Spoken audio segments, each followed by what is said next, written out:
I'm back, so this is part 2. I had to stop for a minute.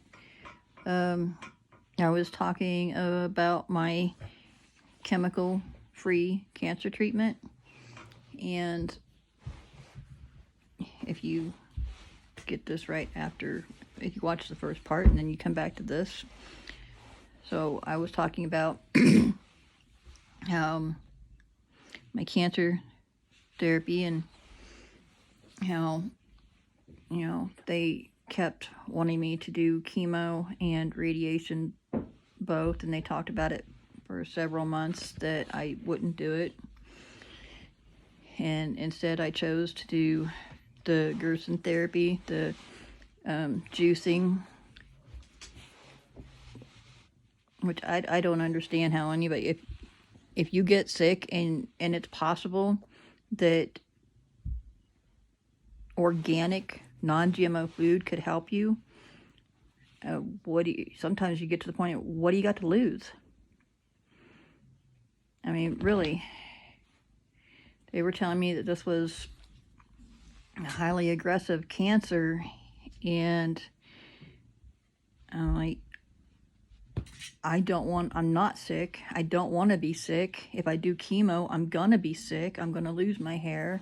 I am going to just be so toxic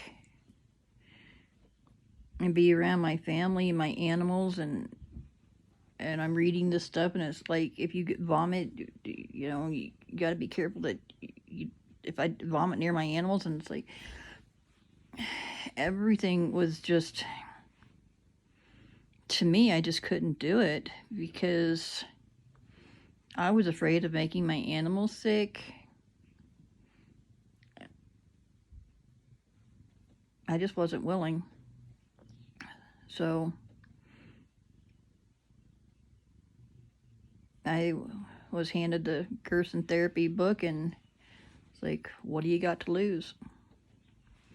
I really didn't see that I had anything to lose. I actually thought that I thought I would die during the surgery because of my heart and lungs, because of heart disease and lungs. The lung doctor was telling me that my heart was too weak. The heart doctor was telling me that my lungs were too bad.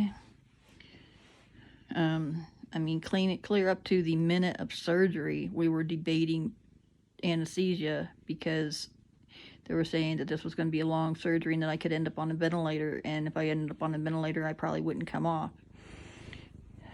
So what did I really have to lose? So I went, and I mean, it's really not that big a deal. It's 8. Now I'm doing 8 carrot, apple, ginger juices. 8 juices. Eat salad twice a day. Eat a soup twice a day. And steamed vegetables. I had given up eating animals a long time ago.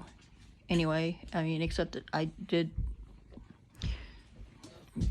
eat a hot dog when Mom was really bad, and because a friend had brought some chili dogs. Me and Mom were both vegan for a really long time, but Mom had stopped eating, and my friend brought chili dogs, and Mom actually ate some. So, and I ate some. On the way here, I ate chili cheese dogs.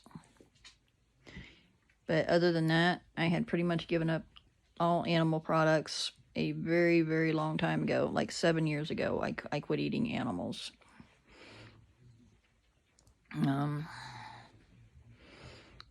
Besides that, I mean, why does nobody believe how toxic they have made the animals? The reason that we are getting sick, all of our sicknesses and health issues, are because of toxins. The overload of toxins. But I'm not going to get into that right now. Yeah, I have given up toxins. but the point is, so I've been doing this chemical free, no drugs. I am taking zero medication, not even an aspirin.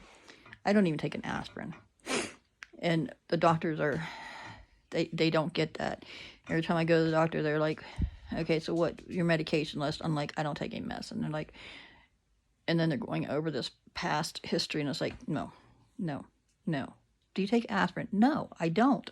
No medication. Why? What is so hard about that? No, I take no medication. And they look at you like,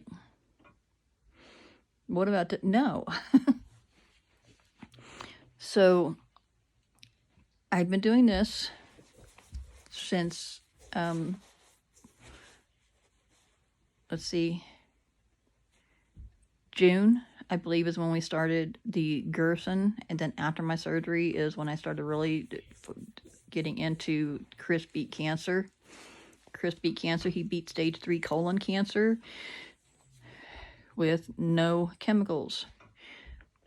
Eating all stage 3C colon cancer. I mean, that was a miracle, and he has done it. He has, I think it's like 19 years. He was 24 years old, diagnosed with stage 3C colon cancer. So I started following that in July. So my latest test results, I'll get to that. My latest test results, I talked to my doctor just the other day, and now, as imperative as chemo was, they did the NAMA print. Blood test, which is NAMA print is a blood test that shows the chances of recurrence, and if different protocols would reduce the risk or anything. So I have a 30% risk of reoccurrence. 30%, which, I mean, it's not great, but it's not bad. So praise God, it's below 50%. But now chemo is no longer necessary. Okay, well, it was imperative just a few months ago, and now chemo and radiation, neither one is necessary. My blood test, all of my cancer markers have been good. My vitamin D level is good. My liver is good. And you would think all the drugs I used to be a heavy drinker. I used to be a really heavy drinker. I mean, I spent most of my life drinking. But my liver enzymes, my liver, everything is good. And it's because of all the detoxing and getting rid of all the chemicals. And, I'm doing all this with no chemicals, and suddenly, as necessary as it was to do chemo and radiation, now they're saying that chemo and radiation is no longer necessary. Okay, but because it is a hormone-driven cancer, now she wants me to do a hormone treatment. And I was like, you want me to do a hormone therapy when hormone therapy almost killed me 12 years ago. Well, this is the opposite. No, thank you. It's a hormone blocker instead of a hormone producer. She's saying that it's a 30% chance of reoccurrence, so she wants me to do a hormone blocker. And I'm just like, hormone therapy almost killed me. And if I do the opposite of what I did before, is it going to take me the rest of the way out? I think not. So I have an appointment with my oncologist in January. So in January, I'm having another mammogram, and So I'll have a mammogram. I have to have a bone density test. Oh, okay, and that's another thing. I already have low bone density. I've had low bone density for years, but I'm not going to take the. So she says that one of the side effects, one of the risks of the hormone blocker is that it causes low bone density. I already have low bone density. So that just sounds a little crazy to me. I mean, you want me to destroy my bones? Again, not a risk I am willing to take. And all of these chemicals have so many risks, so many side effects, and I'm done with the side effects. So I'm having a bone density done in January, just to, because it's a follow-up that I have to do I've already had to do this every couple of years, and she's saying that it causes low bone density, so you'll have to have a bone density every. I'm like, I already do.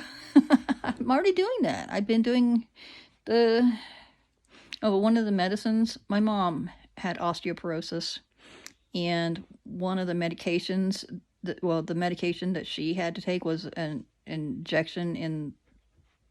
She would take an injection in the leg, Prolia, I think it's called. It caused her jaw bone loss. So she had a lot of problems with her jaws because of the Prolia. And not only that, the Prolia they used they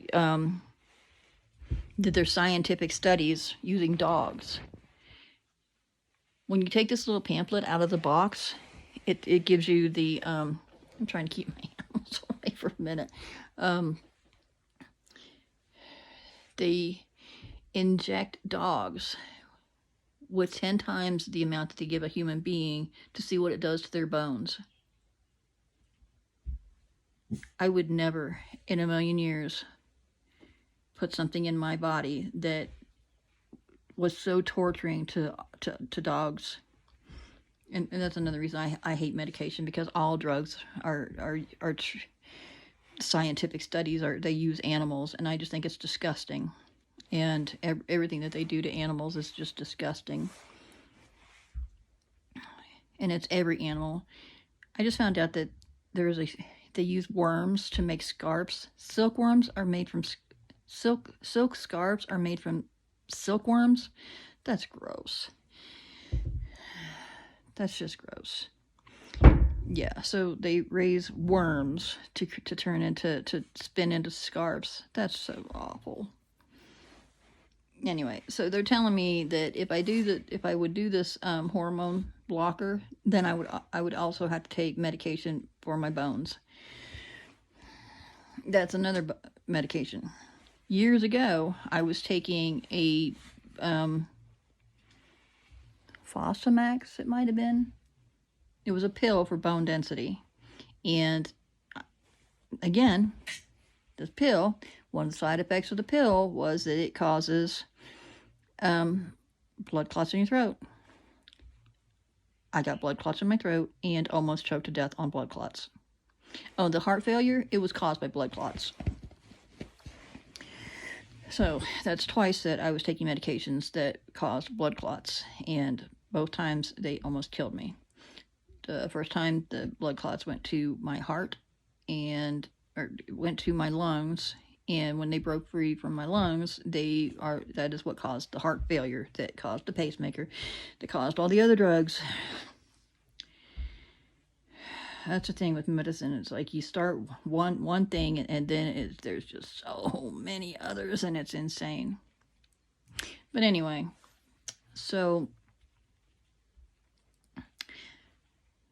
I refused the chemo for 5 months, and now they tell me that I don't even need chemo, and it is still an aggressive cancer, and it can come back anywhere, anytime, and there's a 30% chance of reoccurrence.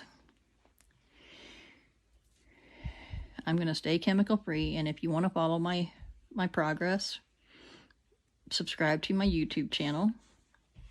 I'm seriously considering deleting my Facebook account, so follow me on YouTube if you would like to know more about my chemical-free cancer therapy.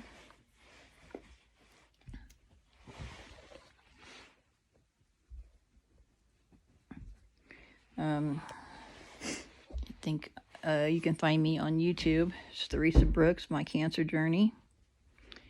And this is my chemical-free cancer journey. Yeah, I'm absolutely doing this without chemicals. And with a 30% chance of recurrence, I'm not doing any of that, but yeah. So, isn't that crazy? 7 months ago, they said that it was imperative that I do chemotherapy, and now that I've been juicing and eating raw for the last 6 months, now I no longer need chemotherapy or radiation. So it's a God blessing, and it's just a great thing. The biggest thing is getting my head where it needs to be, because depression, stress, it's a killer. And so I got to get that under control. Anyway, if you're listening to my video, if you stay through the whole thing, God bless you. Thank you for listening. Thank you for caring. And if you have gotten anything at all, anything from my videos, please hit like on the video, and subscribe to my YouTube channel for updates. And God bless you. I love you all, and take care.